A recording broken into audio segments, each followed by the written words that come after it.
I want to talk today about something I saw when I dropped my kids off at school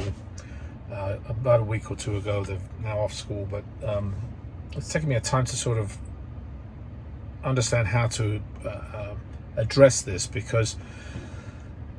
it was a slur I saw on a sign that entering the freeway that really shouldn't be there, and it took me time to actually understand why somebody would put something like this on there, the use of the N-word,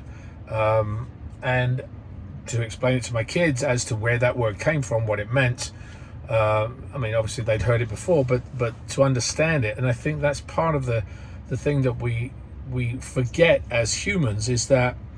we live in fear. We are fearful of the things we don't know about, and therefore we have to put a label on them or call them a name so that we can now say, okay, this is the slot it fits in.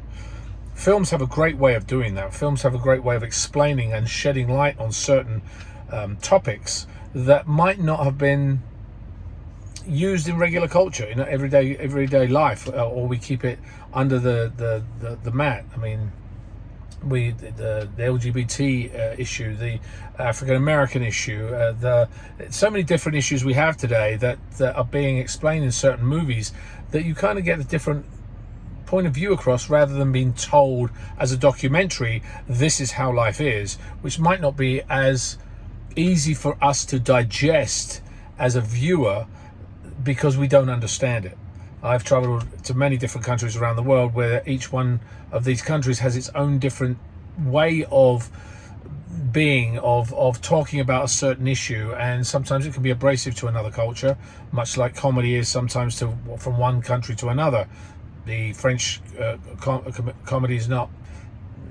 funny to the English people, and the English people is not funny to the Italians, and the Italians are not funny, etc., etc., etc. So I think we have to be careful as to labeling people and understanding why we label people, and perhaps learn a little bit about those people before we start labeling them those names. So get yourself a good film, get yourself a good book, and think of the films that may have done that for you, where you looked at a subject a little differently than you had done in the past, because now you have been given some entertainment but knowledge at the same time.